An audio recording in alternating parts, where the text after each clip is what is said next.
जय श्री कृष्ण। राधे राधे। मित्रों, चौथा अध्यायना 17मा श्लोकमां हवे भगवाने जे कंई कर्म समजाववानी वात करी छे, बीजुं भगवाने पोते विश्वास आप्यो के हूँ पोते प्रवक्ष्यामी तत्ते कर्म प्रवक्ष्यामी, हूँ ते कर्म तत्वने पोते समजावीश, हूँ समजावीश। कदाच तने समजवामां ओलुं लागे, अघरुं लागे, आ छे ते हूँ पोते समजावीश। आम भगवाने कर्म विशेनी વાત કર્યા પછી તરત જ ભગવાને ત્રણેય કર્મોને જાણવા વિશેની સલાહ આપી અને ભગવાને કીધું કર્મ, અકર્મ અને વિકર્મ ત્રણેયને જાણવા જોઈએ। આ ત્રણેય છે શું એમ એ તમારે જાણવું જોઈએ। અને પછી ચોથા પદમાં ભગવાને 17મા શ્લોકમાં ચોથા પદમાં બહુ સરસ વાત કરી કે ગહના કર્મણો ગતિ, કેમ કે આ કર્મોની ગતિ છે ને ખૂબ ગહન છે, ન સમજાય તેવી છે, એમને સમજવી અઘરી છે, એ સમજવી ખૂબ અઘરી છે। એટલા માટે ભગવાને કીધું કે ક્યારે ક્યુ કર્મ શું કરે, આપણે કાલે ઉદાહરણ પણ જોયું હતું। કાલે ક્યુ કર્મ શું કરાવે, શું એનું ફળ મળે આપણને ખબર જ નથી હોતી। કર્મની ગતિને સમજવી ખૂબ અઘરી છે। મિત્રો, આ એક ચોથા પદ ઉપર છે ને હજારો લોકોએ વક્તવ્ય આપ્યા છે, હજારો બુક બહાર પડી ગઈ છે અને કર્મ સમજાવવાનો પ્રયત્ન કર્યો છે, ગહના કર્મણો ગતિ। એટલા માટે એ શ્લોકને આપણે થોડો ટૂંકાવ્યો છે, કેમ કે મારા કરતાં પણ તમારી પાસે એમનું વિશેષ જ્ઞાન હોય એવું હું સમજુ છું એમ। અને સ્વાભાવિક છે, આપણે બધા જ કર્મયોગીઓ છીએ, કર્મ કરીએ છીએ એટલે એટલું સમજાય। અને હવે ભગવાન 18મા અધ્યાયમાં ચોથા અધ્યાયના 18મા શ્લોકમાં ભગવાન બહુ સરસ વાત કરે છે કે કર્મણી અકર્મઃ અકર્મયઃ પશ્યેત અને અકર્મણી ચ કર્મઃ યઃ સ બહુમાન મનુષ્ય સહ બુદ્ધિમાન મનુષ્યેષુ સંયુક્તઃ કૃત્સ્ન કર્મ કૃત। હવે કર્મણી અકર્મ યહ પશ્યેત, યહ એટલે જે મનુષ્ય, કર્મણી એટલે કર્મમાં, અકર્મ એટલે અકર્મને, પશ્યેત એટલે જુએ છે। જે મનુષ્ય અકર્મમાં કર્મને જુએ છે, પછી ચ અને યહ એટલે જે મનુષ્ય કર્મણી અકર્મણી અકર્મમાં કર્મ એટલે કે કર્મને જુએ છે। જે મનુષ્ય કર્મમાં અકર્મને જુએ છે અને જે મનુષ્ય અકર્મમાં કર્મને જુએ છે, સબુદ્ધિમાન મનુષ્યેષુ, સ એટલે તે વ્યક્તિ, મનુષ્યેષુ સઘળા મનુષ્યમાં કેવો છે, ભગવાન શું કહે છે, બુદ્ધિમાન, બુદ્ધિમાન છે, તે બધા જ મનુષ્યમાં બુદ્ધિમાન છે। પછી હજી ભગવાન કહે છે સંયુક્ત, તે યોગી છે, યુક્ત એટલે જોડાવું, તે યુક્ત, સંયુક્ત તે યોગી છે। અને કૃત્સ્ન કર્મ કૃત, તે સઘળા કર્મ કરનારો છે। ત્રણ વસ્તુ છે, સ મનુષ્યેષુ બુદ્ધિમાન, તે સઘળા મનુષ્યમાં બુદ્ધિશાળી છે, સંયુક્ત તે યોગી છે, અને કૃત્સ્ન કર્મ કૃત તે સઘળા કર્મો કરનારો છે। હવે કોણ છે આ ત્રણેય? તો પહેલી પંક્તિમાં વાત કરી કે યહ કર્મણી અકર્મ પશ્યત, યહ એટલે જે, કર્મણી એટલે કર્મમાં, અકર્મ પશ્યત અકર્મને જુએ છે। હવે કર્મમાં અકર્મને જોવું, દાખલા તરીકે મિત્રો, આપણા જે કોઈ પણ મનુષ્ય છે પોતાના જીવનકાળ દરમિયાન કર્મ કર્યા વિના રહી શકવાનો નથી જ, કોઈ પણ મનુષ્ય છે કર્મો કરતો રહેવાનો છે। બીજું, કર્મ કરવા માટે આપણી પાસે ઇન્દ્રિયો છે, શરીર છે, મન છે, બુદ્ધિ છે, આ બધા જ કર્મ માટેના આપણા સાધનો છે, કર્મ કરવા માટેના સાધનો છે। પણ હવે એ બધા સાધનો છે, પણ કર્મ કરવા માટે સાધનો આપણે તત્પર શું કામ કરીએ છીએ? તો કે તત્પર કરવા પાછળનું કારણ છે કર્મનું ફળ, કર્મ પાછળની કામના, કર્મ પ્રત્યેનું મમત્વ, આમને કારણે આપણે કરીએ છીએ। અને જ્યારે આપણને કર્મ પ્રત્યેની ફળની ઈચ્છા થશે, કર્મમાં મમત્વ આવશે, કર્મની અંદર કોઈ કામનાઓ હશે, સકામ ભાવે કર્મ થતું હશે, ત્યારે શું થશે? એ કર્મ મને અને તમને છે એમનું ફળ આપનારું હશે। અને ફળ જ્યારે આપે છે ને, ફળની ઈચ્છા છે ને એ શું કરશે? બંધન કરતા રહેશે, મને અને તમને છે બાંધનારું રહેશે એમ. અને એટલા માટે તો 14મા શ્લોકમાં ભગવાને સ્પષ્ટ કીધું હતું કે ન મે કર્મ ફલે સ્પૃહા, મને કર્મના ફળમાં સ્પૃહા જ નથી, કોઈ પણ પ્રકારની કર્મના ફળમાં સ્પૃહા નથી, એટલે ન મે કર્મ બધ્યતે, એટલા માટે તો મને કર્મ બાંધતા નથી. જો એક વખત મનુષ્યના મનમાં કર્મ પ્રત્યેની સ્પૃહા, એમની મમતા, એમની કામના કે એમની ઈચ્છાઓ કે ફળેચ્છા જાગૃત થઈ ગઈ ને, તો એ કર્મ એને બાંધશે, બાંધશે ને બાંધશે. હવે અહીંયા ભગવાન શું કહે છે? કર્મણી અકર્મણઃ યહ પશ્યત. એમને બદલે જો કોઈ વ્યક્તિ શું કરે કે કોઈ પણ પ્રકારનું કર્મ કરે, એમના જાગ્રત અવસ્થામાં કે સુષુપ્ત અવસ્થામાં એ કોઈ પણ પ્રકારનું કર્મ કરે ને, ત્યારે એમણે નક્કી કરી નાખવાનું કે આ જે કાંઈ શરીર છે, ઇન્દ્રિયો છે, મન છે, બુદ્ધિ છે, બધું જ મને પ્રકૃતિ તરફથી પ્રાપ્ત થયું છે, સંસાર તરફથી પ્રાપ્ત થયું છે, અને એમના દ્વારા હું જે કાંઈ ક્રિયાઓ થાય છે એ સંસાર માટે કરું છું, એ સંસારની છે. બીજું જે કાંઈ હું કર્મ કરું છું એનો આરંભ કરી રહ્યો છું તો એનો અંત પણ છે, અને હું છું એ આરંભ કે અંતવાળો નથી, હું અવિનાશી છું. આમનું જે ફળ મળવાનું છે નાશી છે, હું અવિનાશી છું, એટલે મારો ને એનો બંનેનો માર્ગ જુદો છે, અથવા હું અને એ બંને ભિન્ન છીએ, અમે બંને અભિન્ન નથી. આમ કર્મ જ્યારે આરંભ અને અંતવાળા સમજી અને ફળ પણ તેવા સમજી અને પોતે નિત્ય છે એવું માનીને કર્મ કરે ને, તો એ કર્મ એમને બાંધે નહીં, એ કર્મને અકર્મ કહે છે.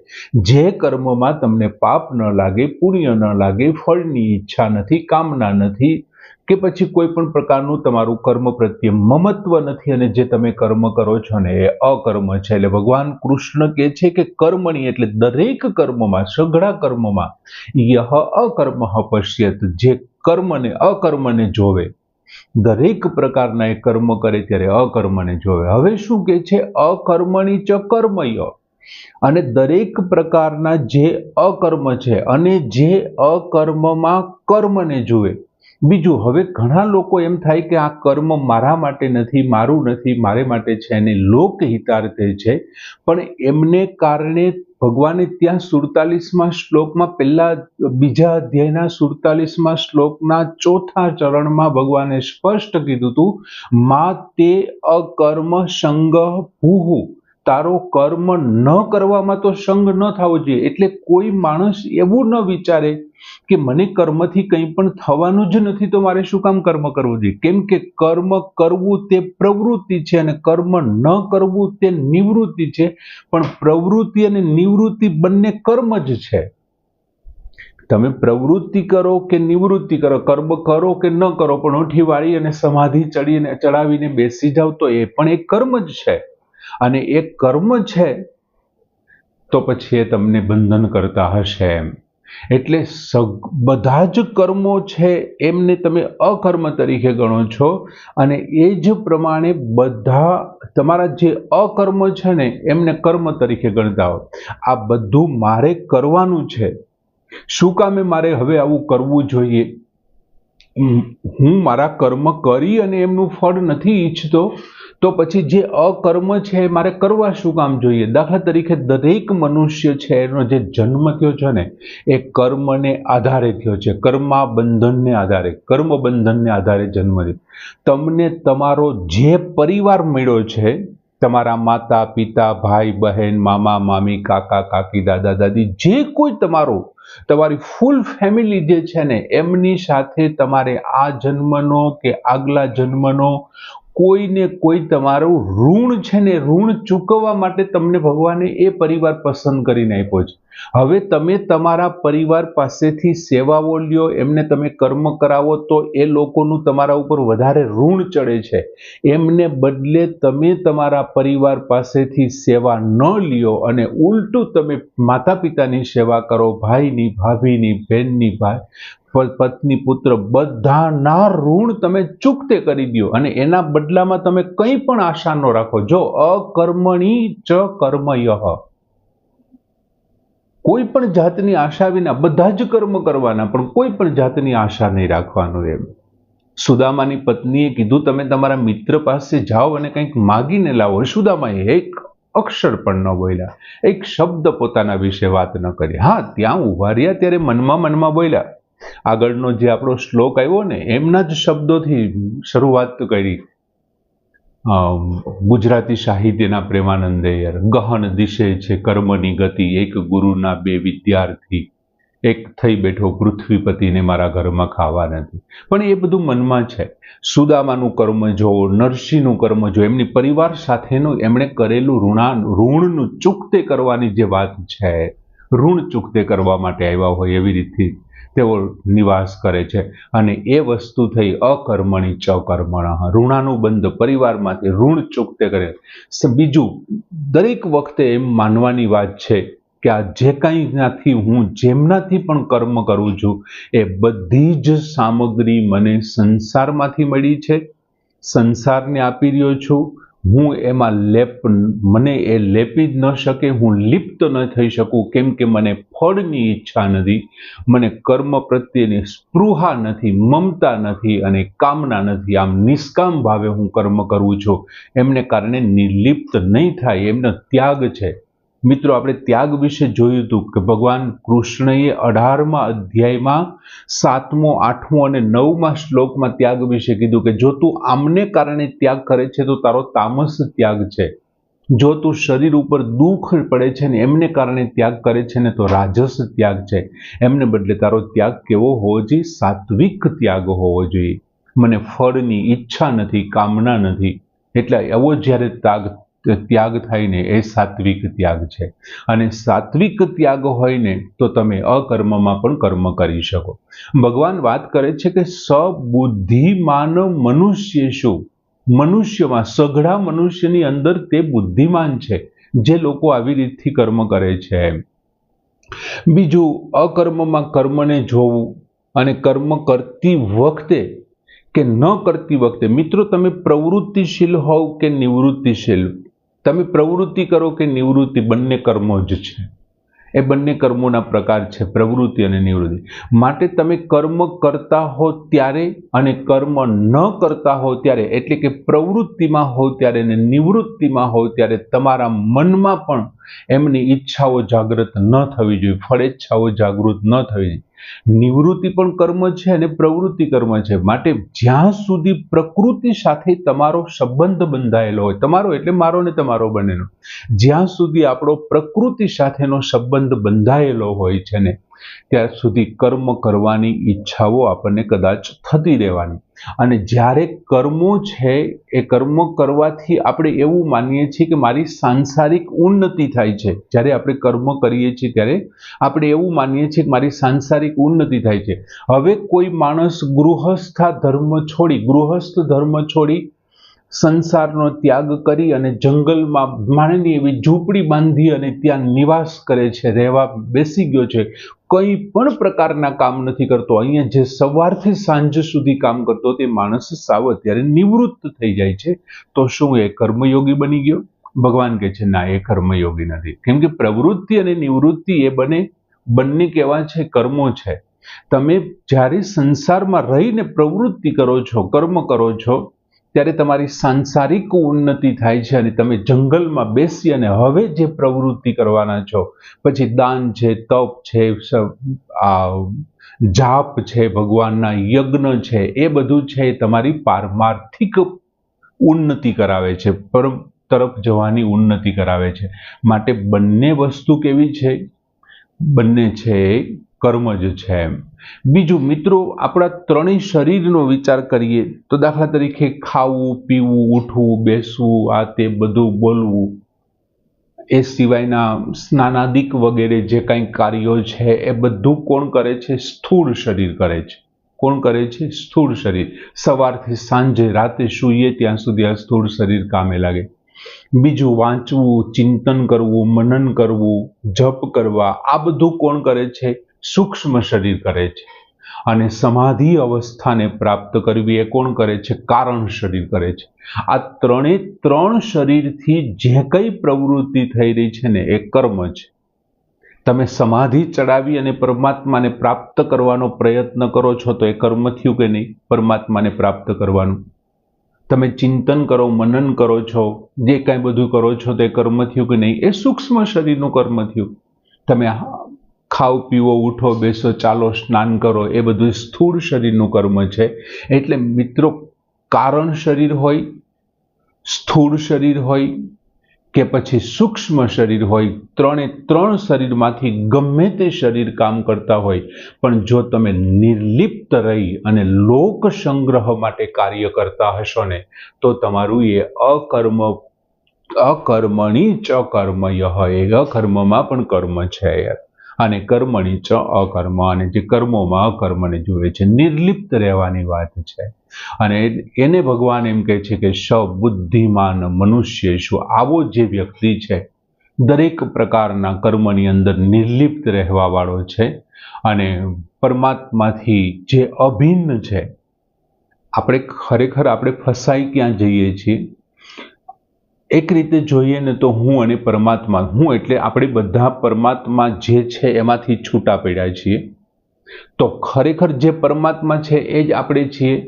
તો હું અને પરમાત્મા અભિન્ન છીએ. બીજું, પરમાત્માથી છૂટા પડીને તમે અને હું ક્યાં આવ્યા છીએ? સંસારમાં આવ્યા છીએ. તો સંસારમાં આપણે હતા નહીં, આપણે આવ્યા છીએ. તો સંસાર મારાથી જુદો છે, તો હું અને સંસાર એટલે કે આપણે અને સંસાર ભિન્ન છીએ. હું અને પરમાત્મા અભિન્ન છીએ, એટલે કે આપણે અને પરમાત્મા અભિન્ન છીએ, આપણે અને સંસાર ભિન્ન છીએ. એને બદલે આપણે ઊંધું સ્વીકારી લીધું કે હું અને સંસાર અભિન્ન છીએ. આ જે કંઈ કરું છું એ હું કરું છું, આ સંસારની બધી જ ક્રિયાઓ હું કરું છું. એમને કારણે એ લિપ્ત થાય છે, લેપાય છે, સંસારથી લિપ્ત થાય છે. અને એ લિપ્ત થવાને કારણે શું થાય છે? આપણે આ ભિન્નતા ને અભિન્નતા, ખરેખર તો પરમાત્મા સાથે અભિન્નતા અને સંસાર સાથેની ભિન્નતા કેળવવાની જરૂર છે. અને જો આવી કેળવ જળવાઈ જશે ને, સંસારને આપણે અલગ ગણવા માંડશું, ત્યારે સંસારના કર્મો છે એ પણ આપણાથી અલગ થઈ જશે અને એ આપણને ફળ કે એવું આપવાવાળા નહીં થાય. કેમ કે હું તો નિત્ય છું, આ તો અનિત્ય છે. તો નિત્ય ને અનિત્ય નકામું છે. અને જ્યારે આવું થશે ને ત્યારે શું થશે કે એને કર્મના તત્વને જાણ્યું કહેવાશે. પછી ભગવાન કહે છે સયુક્ત, તે યોગી છે. હવે યોગી એટલે આપણે સૌથી પહેલો વિડીયો ગીતાજી ચાલુ કર્યા ત્યારે સમજાવ્યું હતું કે મૂળ ધાતુ યુજ છે, જોડાવું, અને યુક્ત એટલે જોડાયેલો. તો જેવા લોકો પોતે જે કર્મની અંદર અકર્મને અને અકર્મની અંદર કર્મને નિર્લિપ્ત થઈને સંસારની અંદર નિવાસ કરે છે અને કર્મો કરે છે, એવા લોકો તો એમની સાથે પહેલેથી જોડાઈ ગયા છે. કેમ કે એમના કર્મો સંસાર માટે છે અને સ્વ માટે તો કંઈ છે નહીં. એટલે કર્મો જતા રહીએ તો પાછળ વધે કોણ? તો કે હવે ભગવાન વધ્યા, એમની સાથે એનો યોગ થઈ ગયો એટલે યોગી એટલે યુક્ત છે, યોગી છે.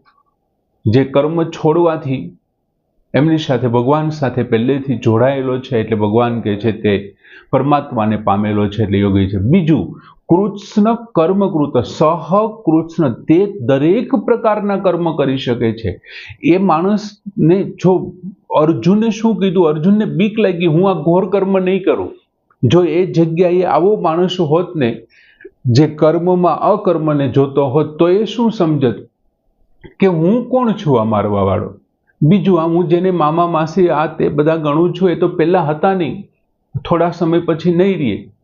તો એ કોનાથી મરે છે મહત્વનું નથી, એ કોનાથી અલોપ થાય છે મહત્વનું નથી. એ કૃત્સ્ન કર્મ, કૃતકૃત્ય થઈ જાત. કોઈ પણ સઘળા કર્મ કરનારો છે, એમના માટે કોઈ કામ નબળું નથી, કોઈ કામ સારું નથી. કેમ કે એને કામ પ્રત્યેની છે જ નહીં, ઈચ્છાઓ જ નથી. સઘળા કર્મ કરનારો છે, એટલે બધા જ પ્રકારના કર્મ કરી શકે. જો અર્જુન કર્મયોગી હોત ને તો એવું ન કહેત કે હું આને ઘોર કર્મ ગણું છું, તો મને આ ઘોર કર્મમાં શું કામ જોતરો છું. તો એમ જ ન કહેત કે મારે યુદ્ધ નથી કરવું. કેમ કે એ બધું સમજે છે કે આ બધું તો કંઈ છે જ નહીં, હું તો નિત્ય છું અને આ બધું તો અનિત્ય છે, તો મારે એમના માટે શું કામ ઓલું કરવું જોઈએ. ગતાસુન અગતાસુન 11મા શ્લોકમાં આવ્યું હતું, ભગવાને બીજા અધ્યાયમાં કીધું. આમ બહુ સરસ મજાનો ભગવાને ચર્ચા કરી કર્મની ને અકર્મની, કે કર્મણી અકર્મ યહ પશ્યેત કર્મણિ ચ કર્મયઃ સ બુદ્ધિમાન મનુષ્યેષુ સ યુક્તઃ કૃત્સ્ન કર્મકૃતઃ. શ્લોક અહીં પૂર્ણ કરીએ. જય શ્રી કૃષ્ણ.